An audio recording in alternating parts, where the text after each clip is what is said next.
This city might be killing you, and you probably have no idea. And even if you do know, you probably don't know everything.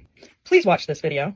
It could pertain to you. If you are an American, or if you live, as I do, in Richmond, Virginia, and have friends and family here in Richmond, Virginia, then you should know what I was just at a community meeting to discuss, and I was interviewed for the New Yorker as a concerned citizen.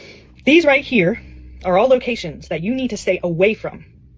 Stay away from these places, please. These warehouses here are quietly off-gassing lethal amounts of ethylene oxide in your communities. All the other countries in the world have moved away from ethylene oxide. What is it? Well, it's a class 1 carcinogen. The World Health Organization classed it as such in 2010.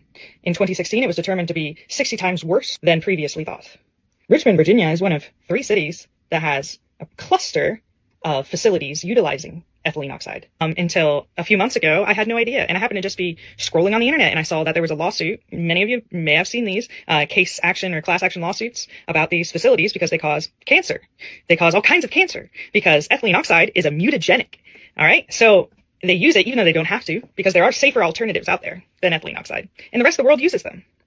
However, America, well, not only are they exempt from the emission standards that apply to all these other industries, which also heavily populate Richmond, not only that, but now the few standards that they had have been repealed by the Trump administration.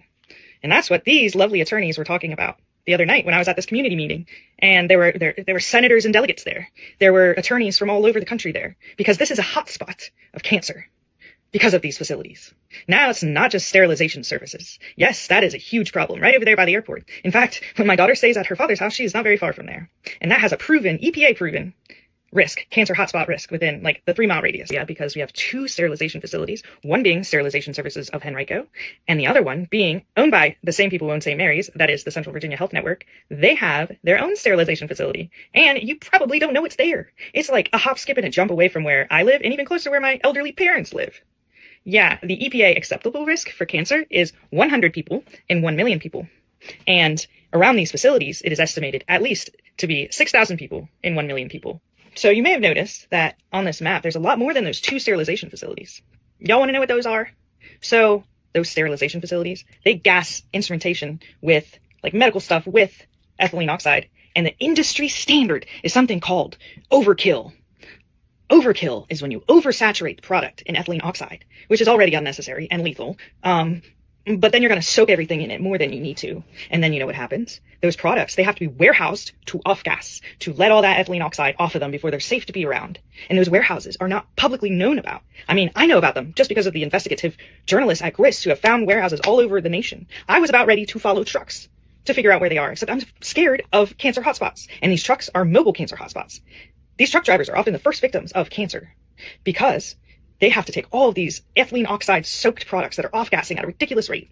They have to put them in their truck, drive them to a warehouse, and then they stockpile all of these ethylene oxide soaked products in these warehouses. And you know what happens? Well, those areas, they have a much higher rate of cancer, much higher rate of emission. So states and counties have the power to put regulations on things, even if the federal government doesn't. Like that's the number one thing that we're going to have to do other than direct action of informing people. My doctor's office is right next to the sterilization services. And before I knew about this being a risk, you know, I spent like hours before my doctor's appointment, just like in the general area of sterilization services. And the fact that it's a colorless, odorless gas and it goes through you, you know, this sterilizes porous equipment. Guys, this is not good. And you need to spread the word. You need to tell people. And don't get me wrong, there's lots of other reasons to realize that it's significantly unsafe in this city. And that sucks because we don't have the privilege to run away from here necessarily. But also, even if we did, we got to help out the people who are here. Okay.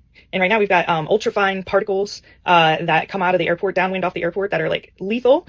We have the firefighter training camp down there by Pocahontas State Park, I do believe. And they are putting PFAS in the water. Not putting it in, but you know, the fibers of those outfits are giving firefighters leukemia.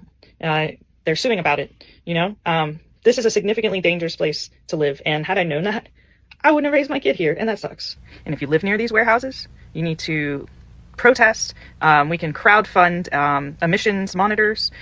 We could do fence line monitoring of these places, and then legislation could correct the lack of regulations. If we care, we have to write to our politicians. We have to do all of that stuff, and we have to keep our community aware. So please be aware and be safe.